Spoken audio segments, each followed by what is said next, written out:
प्रिय विद्यार्थियों, मेरे YouTube चैनल संस्कृताध्ययनम में आप सभी का हार्दिक स्वागत। मैं डॉक्टर समय सिंह मीणा, सहायक आचार्य संस्कृत, वीर वीरमदेव राजकीय स्नातकोत्तर महाविद्यालय, जालौर, राजस्थान से। आज के इस वीडियो में हम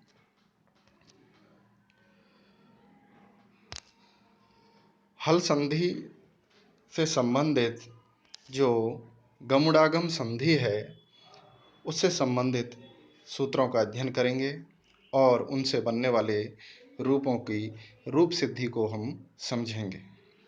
आइए देखते हैं सूत्रों को।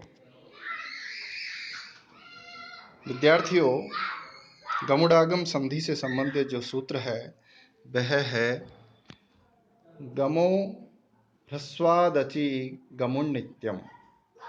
गमो ह्रस्वादचि गमुन्नित्यम। सूत्र की वृत्ति है कि ह्रस्वात् परो योगम तदंतम यत्पदम तस्मात् परस्याचो नित्यम गमुट। सूत्र का शब्दार्थ देखें। ह्रस्वात्, ह्रस्वात् यानी ह्रस्व से परे। गम, गम क्या है? प्रत्याहार है। इसके अंतर्गत गण म, गण न, ये तीन वर्ण आते हैं तो गम से परे। अची, अच का अवयव। नित्यम यानी हमेशा ही, प्राय, यहां पर अर्थ लिया जाएगा प्राय। गमुट, गमुट होता है। सूत्र की वृत्ति से इसका सूत्र का भावार्थ हम समझें कि ह्रस्वात् परो, ह्रस्व से पर, योगम, जो पदांत नकार, नकार और नकार के पश्चात, अची यानी जो स्वरवर्ण को, गमुट यानी ngोट यानी ग, णुट यानी न और नुट यानी न होते हैं। ये क्या है? तीनों आगम हैं। अब यथासंख्यम अनुदेश समानाम परिभाषा सूत्र से पदांत गकार के पश्चात स्वर को तो गुट, पदांत नकार णकार के पश्चात स्वर को णुट और पदांत नकार के पश्चात आने वाले स्वर को नुट का आगम होता है। इसमें आने वाले कुछ शब्द हैं जिनको हम आइए देखते हैं। गम, गम क्या है? प्रत्याहार है। इसके अंतर्गत कौन कौन से वर्ण आते हैं? ङ, ण, न। गमुट, गमुट क्या है? ङुट, णुट, नुट और नुट, इन तीनों को संयुक्त रूप में हम बोलते हैं गमुट। इन तीनों में जो उट है वो इट संज्ञक है, तो टित होने के कारण ये सभी आगम आद्यंत टकितो परिभाषा से स्वर वर्ण के आद्यवयव बनते हैं, यानी उससे पहले आकर के जुड़ते हैं। जिस स्वर्ण वर्ण के साथ इनको आगम बताया है ये ठीक उससे पहले आकर के जुड़ते हैं। आगम क्या है? जो किसी का अवयव होता है उसे हम आगम कहते हैं। नित्यम, तो यहाँ पर जो नित्यम शब्द का प्रयोग हुआ है ये सूत्रस्थ नित्यम का अर्थ प्राय है, क्योंकि स्वयं सूत्रकार पाणिनि ने ही कई स्थलों पर गमुट नहीं किया है। जैसे सुप तिंगंतम पदम में तिंगंतम में तिंग प्लस अंतम में गुट नहीं हुआ है। तो यहाँ पर जो नित्यम पद का प्रयोग हुआ है इसका अर्थ हम प्रायः से अक्सर आदि अर्थों में उसको लेंगे।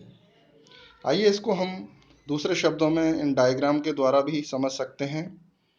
जैसे ह्रस्व स्वर है, उसके परे पदांत नकार आ रहा है, किसी पद के अंत में नकार आ रहा है और उससे पहले ह्रस्व स्वर है और उस नकार से भी परे कोई स्वर वर्ण है तो स्वर वर्ण का आद्यवयव गुट होगा, यानी गुट का आगम होगा। इसमें टकार की तो हलंत्यम चेत संज्ञा और ऊ की उपदेश से अजानुनासिक इत से संज्ञा होकर के तस्लोप से दोनों का लोप हो जाता है तो हमारे पास केवल ङ बचता है। ठीक इसी प्रकार ह्रस्व स्वर के परे यदि पदांत ऋणकार आए तो और उसके बाद में यदि कोई स्वर वर्ण हो तो स्वर वर्ण को णुट यानी न का आगम होता है। ठीक इसी प्रकार ह्रस्व स्वर के परे पदांत नकार हुआ और उसके परे यदि कोई स्वर वर्ण हुआ तो स्वर वर्ण को णुट का यानी ण का आगम होगा। तो इसको उदाहरण से हम समझें, जैसे प्रत्यंग प्लस आत्मा। तो यहाँ पर प्रत्यंग स्वयं एक पद है और उसके अंत में नकार आ रहा है और यहाँ पर यकार के बाद में स्वरवर्ण ह्रस्व अ भी है। तो यहाँ पर यकारोत्तरवर्ती ह्रस्वकार के परे पदांत नकार है और उस पदांत नकार के पश्चात भी स्वरवर्ण आकार आया है, ये देखिए। अतः प्रकृत सूत्र से इस आ को ङुट यानी ङ का आगम होकर के प्रत्यंग ङ आत्मा और वर्ण सम्मेलन करेंगे तो प्रत्यंग आत्मा ऐसा रूप हमारा सिद्ध होता है।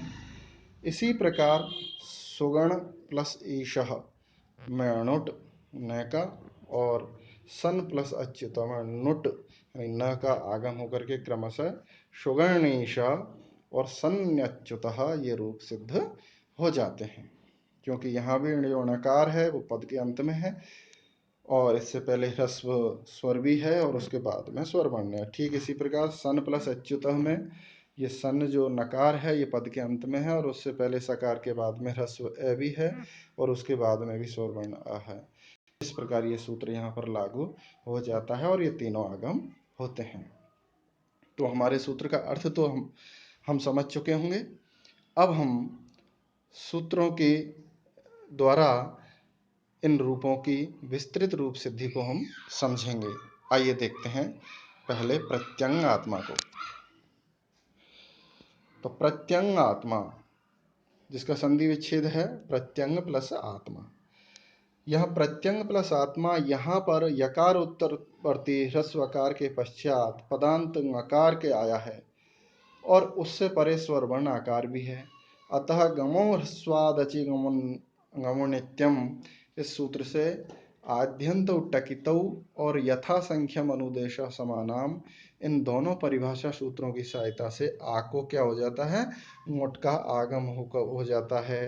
तो हमारी स्थिति होगी प्रत्यंग ङुट आत्मा। उसके बाद उकार की उपदेश अजनुनासिको इत से इत संज्ञा और टकार की हलंत्यम से इत संज्ञा हो जाती है और दोनों का तस् लोप से लोप होकर के हमारे पास केवल प्रत्यंग आत्मा यह रूप बचता है।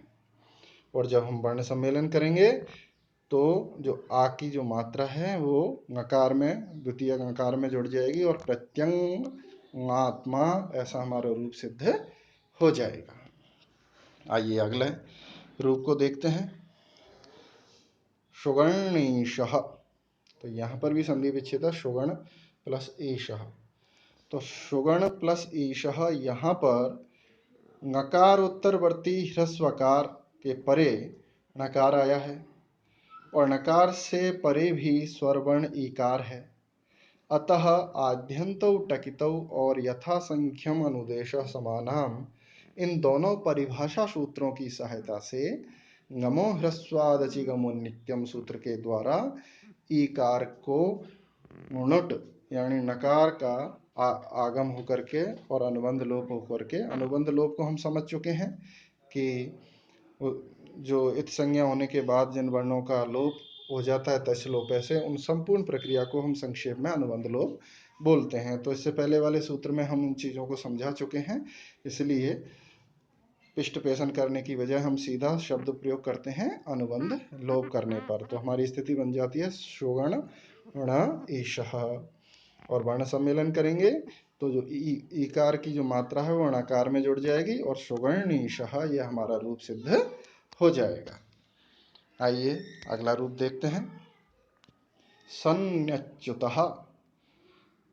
सन प्लस अच्युतः यहाँ पदांत नकार है और उससे पहले ह्रस्वकार है, इसलिए सन प्लस अच्युतः यहाँ पर ह्रस्वकार से परे नकार आया है और नकार से परे भी अकार यानी स्वरवर्ण आया है।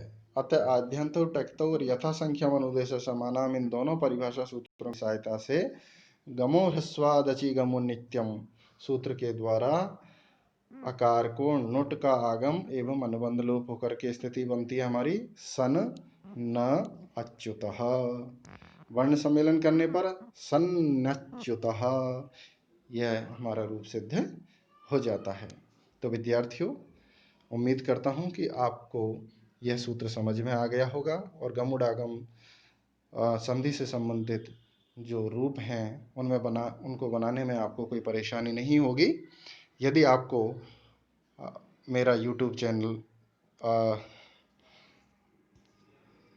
पसंद आए, यह उपयोगी लगे और यह वीडियो आपको पसंद आए तो आप लाइक बटन को अवश्य क्लिक करें, चैनल को सब्सक्राइब करें ताकि आप तक सबसे पहले मेरे अगले वीडियो का नोटिफिकेशन पहुंचे।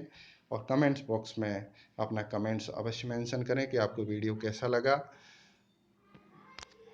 मेरा YouTube चैनल है संस्कृताध्ययनम, जिसका लिंक दिया हुआ है।